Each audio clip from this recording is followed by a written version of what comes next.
জনপ্রিয়তা এটা আসলে একটা ধোঁকা। প্রধান বক্তা, বিশেষ বক্তা, এগুলো ধোঁকা, এগুলো তেমন কোনো পদ পদবিগুলো সম্পূর্ণ বেহুদা কথা। মাগরিবের পরে যিনি বললে উনি বিশেষ বক্তা, আর এশার পরে বয়ান করলে বা রাত 10টায় বয়ান করলে উনি হলেন প্রধান বক্তা, এই সিদ্ধান্ত কিভাবে সিদ্ধান্ত হয়েছে? এটা হুজুর এই ফয়সালাটা হলো কিভাবে?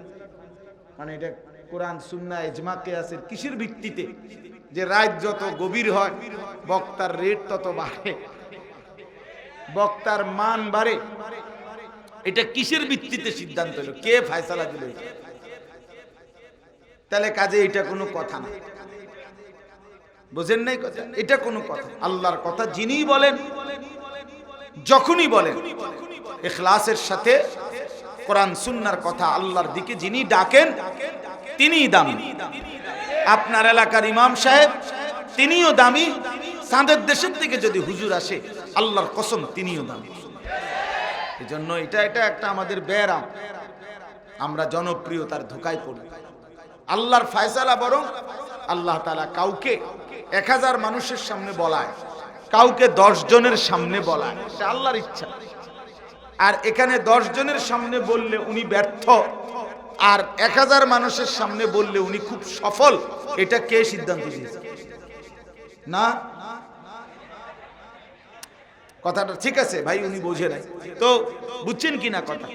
মানে কম মানুষের কাছে বললে ব্যর্থ, কথা বলেন না কেন?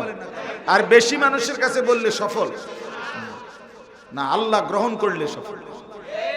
1 কোটি মানুষ আমারে একবারে স্লোগান দিয়া 3 রাস্তার মাথাত নিয়ে শোয়া দিয়ে আইলো, একবারে ব্রাউনবাড়িয়া বিশ্ব রোড দিয়ে আইলো।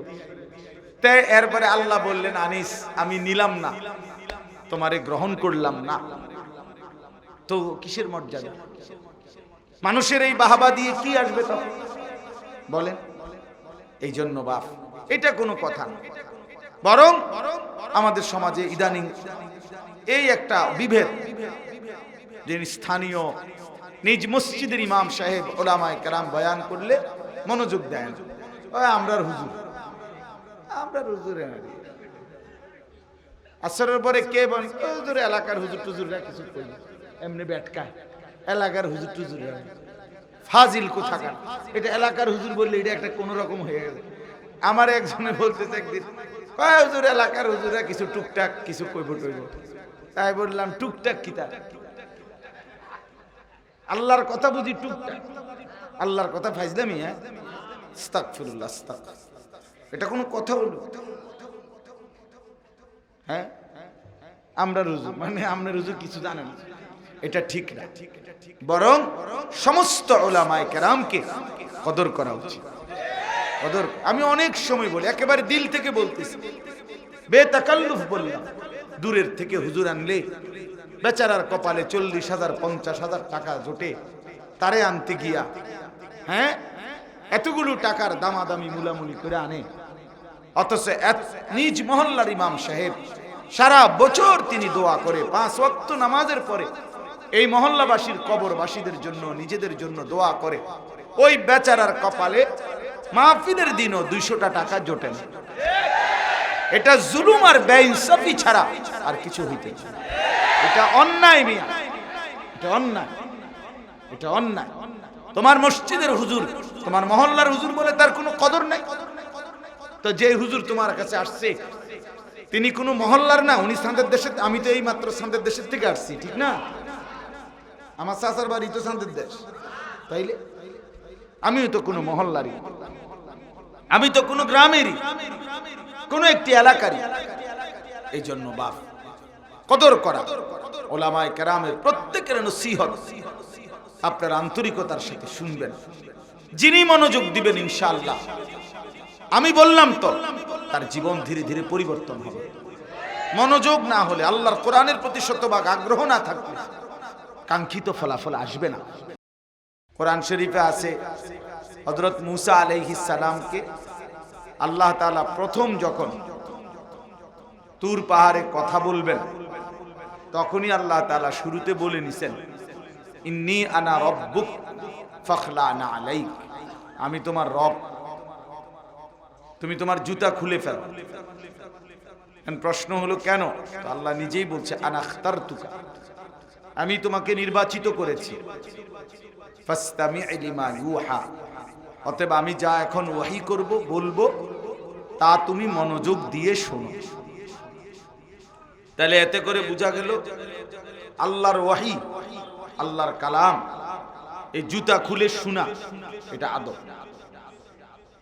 নাই তো মুসা আলাইহিস সালামকে জুতা খুলতে বললেন কেন? এবং তখন প্রচন্ড ঠান্ডা ছিল। মুসা আলাইহিস সালাম ওনার স্ত্রী সহ এই ঠান্ডায় কাঁপতেছিলেন। ঠান্ডার থেকে একটু বাঁচার জন্য একটু আগুনের সন্ধানে আসছিলেন এই পাহাড়ের টিলায়। তাহলে ঠান্ডা ছিল প্রচন্ড। তাহলে এরপরে সেখানে জুতা খোলার তো প্রশ্নই আসে না। উচিত তো আরো মৌজা কম্বল গায়ে দাও, কিন্তু আল্লাহ তাআলা বললেন জুতা খোল। তার মানে আল্লাহর কথা, আল্লাহর ওয়াহি, এটা জুতা খুলে শোনা আদব। তো কোরআনুল কারীম আল্লাহ তাআলার ওয়াহি কিনা? বলেন না, আল্লাহর কালাম কিনা? হযরত জিবরাইল আলাইহিস সালাম 23 বছরে নবী সাল্লাল্লাহু আলাইহি সাল্লামের উপরে কোরআন নাজিল করতেন। আবার এমনি তো অন্যান্য কথাবার্তা বলার জন্য আল্লাহর পক্ষ থেকে আসতেন। তো তিনি যখন মানুষের আকৃতিতে রাসূলুল্লাহ সাল্লাল্লাহু আলাইহি সাল্লামের সামনে আসতেন, কখনো অদৃশ্যভাবেই আসতেন। নবীজি সাল্লাল্লাহু আলাইহি সাল্লামের সাহাবীরা সেটা দেখত, কিন্তু কখনো কখনো জিবরাইল আলাইহিস সালাম মানুষের আকৃতিতেও আসতেন। তখন এসে কথা বলার জন্য আল্লাহর নবী সাল্লাল্লাহু আলাইহি সাল্লামের সামনে বিনয়ের সাথে বসতেন। আগে বসতেন, এরপরে বলতেন। এবং বসাটাও এতটা ছিল যে হাদিসে জিবরাইলের মধ্যে আছে একদম নবী সাল্লাল্লাহু আলাইহি সাল্লামের মুখোমুখি বরাবর হয়ে বসতেন। ফলে নবীজির হাঁটু বরাবর হাঁটু, নবীজির বুক বরাবর বুক, চোখ বরাবর চোখ, এত মনোযোগী হতেন। এই জন্য এটাও একটা আদব যে আল্লাহর কথা বসে শুনতে হয়। কোরআন সুন্নাহর ইলমের জন্য আদব জরুরি। আমাদের কওমি মাদ্রাসাগুলোতে যুগ যুগ ধরে 6 বছরের নুরানির বাচ্চা, 25 বছরের দাওরায়ে হাদিসের ছেলে, সবাইকেই বড় ছোট যুগ যুগ ধরে জুতাবিহীন সমান জায়গায় বসাইয়া তারপরে ইলম শিখানো। এটা কোরআন সুন্নাহ থেকেই গ্রহণ করা আদব। আল্লামানি রব্বি ফাআহসানা তা'লিমি ওয়া আদ্দাবানি রব্বি ফাআহসানা তা'দীবি। আল্লাহ তাআলা, আল্লাহর নবী সাল্লাল্লাহু আলাইহি সাল্লাম বলেন, আল্লাহ তাআলা আমাকে সর্বোত্তম ইলম শিখিয়েছেন এবং আল্লাহ তাআলাই আমাকে সর্বোত্তম আদব শিখিয়েছেন। এজন্য ইলম এবং আদব, ইলম এবং আদব অঙ্গাঙ্গিভাবে জড়িত। আগ্রহী হইতে হয়, বিনয়ী হইতে হয়, উত্তম আখলাকের হইতে হয়, নিজের মধ্যে আদব শিষ্টাচার থাকতে হয় কোরআন সুন্নাহর ইলমের জন্য। কোরআন সুন্নাহর ইলম আর জেনারেল অন্যান্য শিক্ষা কখনোই বরাবর নয়। পৃথিবীর সমস্ত বইয়ের পড়া আলহামদুলিল্লাহি রাব্বিল আলামিনের এক অক্ষরের সমানও নয়, কোনোভাবেই তুলনার যোগ্য নয়। খালেকের কথা আর মাখলুকের কথা বরাবর হইতে পারে, এটা কোনো তুলনারই যোগ্য না, তুলনারই যোগ্য। এজন্য বাপ কোরআনুল কারীম, কোরআন সুন্নাহর ইলমের জন্য সাংঘাতিক আগ্রহ থাকতে হয় এবং খুব মনোযোগ থাকতে হয়। আমরা ছোটবেলায় মাদ্রাসায় পড়াকালীন উস্তাদদের মুখে শুনছি, আল ইলমু লা ইউতিকা বা'দাহু হাত্তা তু'তিয়াহু কুল্লা। তুমি যদি ইলমের জন্য নিজেকে পুরা দিয়ে দাও তাহলে ইলম তোমাকে কিছু দিবে। নিজেকে পুরা সঁপে দাও তাহলে কিছু পাইবে, কিছু পাইবে। এই জন্য দয়া করে 10 দিন ব্যাপী তাফসীরুল কোরআন মাহফিল, অনেক মোবারক মাহফিল, অনেক মেহনতের, অনেক ফিকিরের মাহফিল। একদিনের মাহফিলে ইন্তেজাম করতে গিয়ে ঘাম ছুটে যায়। একদিনের জন্যই প্যান্ডেল, মাইক, পোস্টার, বক্তা, একদিনের বক্তার তেল ডলতে ডলতে তেল কোম্পানি শেষ। বুঝুন না, বক্তা আইয়ে আউগায় ফিচ্ছায়, হেন্দিয়া বেহা হইয়া যায়, হেন্দিয়া তেসরা হইয়া যায়। তা একদিনের বক্তা ৩-৪ জন মিল রাখতেই মাথা গরম। তা সেখানে 10 দিনের উলামায়ে কেরাম 3 জন করে হইল তো 30 জন। তাইলে কি পরিমাণ মেহনত করে আপনাদের এই মাহফিল। আমার উস্তাদে মুহতারাম, আপনাদের কাছে আমি গত বছরও বলছি, হুজুর আমার অনেক বেশি মহব্বতের উস্তাদ। ছোটবেলায় হুজুরই আমারে সর্বপ্রথম এই ব্রাহ্মণবাড়িয়া দারুল আরকাম মাদ্রাসায় আনছেন। তো সবাই মিলে আপনাদের হুজুর নিজে আমার কাছে অনেকবার ফোন দিছে, বারবার, আজকেও মনে 5-7 বার ফোন দিছে, কতটুকু আসছো, কতটুকু। ড্রাইভাররা একবার ফোন দেয়, আমার একবার ফোন দেয়। এই জন্য বাপ আমার বলার উদ্দেশ্য হলো, এতটা ফিকির, এতটা মেহনতের, কষ্ট করে ইন্তেজাম, এই জন্য সবাই আন্তরিকতা নিয়ে আল্লাহর কথা শুনবেন, সমস্ত আলেমদের বক্তব্য শুনবেন। আপনাদের মহল্লার স্থানীয় উলামায়ে কেরাম ওনারা যখন নসিহত করে সেটাও শুনবেন, অন্য হুজুররাও যখন বলে এটাও শুনবেন। জনপ্রিয়তা এটা আসলে একটা ধোঁকা। প্রধান বক্তা, বিশেষ বক্তা, এগুলো ধোঁকা, এগুলো তেমন কোনো পদ পদবিগুলো সম্পূর্ণ বেহুদা কথা। মাগরিবের পরে যিনি বললে উনি বিশেষ বক্তা, আর এশার পরে বয়ান করলে বা রাত 10টায় বয়ান করলে উনি হলেন প্রধান বক্তা। এই সিদ্ধান্ত কিভাবে সিদ্ধান্ত হয়েছে? এটা হুজুর এই ফয়সালাটা হলো কিভাবে? মানে এটা কোরআন, সুন্নাহ, ইজমা, কিয়াসের কিসের ভিত্তিতে যে রাত যত গভীর হয় বক্তার রেট তত বাড়ে, বক্তার মান বাড়ে? এটা কিসের ভিত্তিতে সিদ্ধান্ত হলো? কে ফয়সালা দিল? তাহলে কাজে এটা কোনো কথা না, বুঝেন নাই কথা? এটা কোনো কথা? আল্লাহর কথা যিনি বলেন, যখনই বলেন, ইখলাসের সাথে কোরআন সুন্নাহর কথা আল্লাহর দিকে যিনি ডাকেন তিনিই দামি। আপনার এলাকার ইমাম সাহেব তিনিও দামি, চাঁদের দেশের থেকে যদি হুজুর আসে আল্লাহর কসম তিনিও দামি। এই জন্য এটা একটা আমাদের ব্যারাম, আমরা জনপ্রিয়তার ধোঁকায় পড়ি। আল্লাহর ফয়সালা বরং আল্লাহ তাআলা কাউকে 1000 মানুষের সামনে বলায়, কাউকে 10 জনের সামনে বলায়, এটা আল্লাহর ইচ্ছা।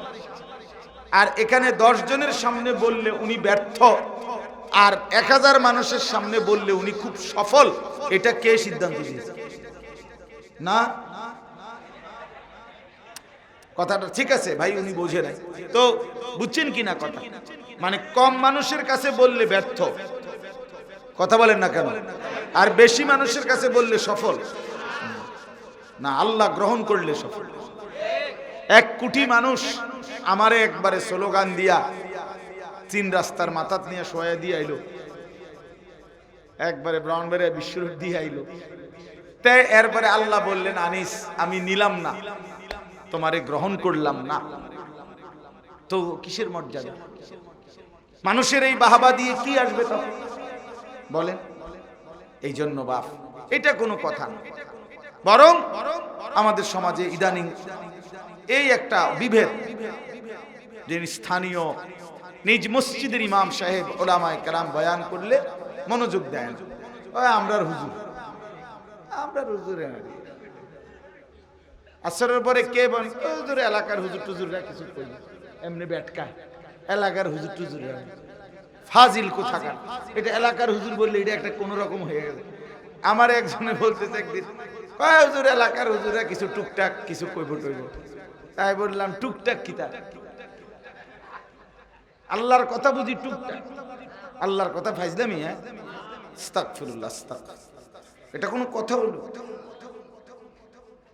হ্যাঁ, আমরা রুজু মানে আমরা রুজু কিছু জানেন, এটা ঠিক না। বরং সমস্ত উলামায়ে কেরামকে কদর করা উচিত। কদর। আমি অনেক সময় বলি, একেবারে দিল থেকে বলতেছি, বেতাকাল্লুফ বললাম। দূরের থেকে হুজুর আনলে বেচারার কপালে 40,000 50,000 টাকা জোটে, তারে আনতে গিয়া হ্যাঁ এতগুলো টাকার দামাদামি মুলামুলি করে আনে। অথচ নিজ মহল্লার ইমাম সাহেব সারা বছর তিনি দোয়া করে 5 ওয়াক্ত নামাজের পরে এই মহল্লাবাসীর কবরবাসীদের জন্য, নিজেদের জন্য দোয়া করে। ওই বেচারার কপালে মাহফিলের দিনও 200টা টাকা জোটে না। এটা জুলুম আর বেইনসাফি ছাড়া আর কিছু হইতে না। এটা অন্যায় মিয়া, এটা অন্যায়, এটা অন্যায়। তোমার মসজিদের হুজুর, তোমার মহল্লার হুজুর বলে তার কোনো কদর নাই। তো যে হুজুর তোমার কাছে আসছে তিনি কোনো মহল্লার না, উনি সান্দের দেশে। আমি তো এই মাত্র সান্দের দেশের থেকে আসছি, ঠিক না? আমার চাচার বাড়ি তো সান্দের দেশ, তাইলে আমিও তো কোনো মহল্লারই, আমি তো কোনো গ্রামেরই, কোনো একটি এলাকারই। এই জন্য বাপ কদর করা, ওলামায়ে কেরামের প্রত্যেকের নসিহত আপনার আন্তরিকতার সাথে শুনবেন। যিনি মনোযোগ দিবেন ইনশাআল্লাহ, আমি বললাম তো, তার জীবন ধীরে ধীরে পরিবর্তন হবে। মনোযোগ না হলে, আল্লাহর কোরআনের প্রতি শতভাগ আগ্রহ না থাকলে কাঙ্ক্ষিত ফলাফল আসবে না।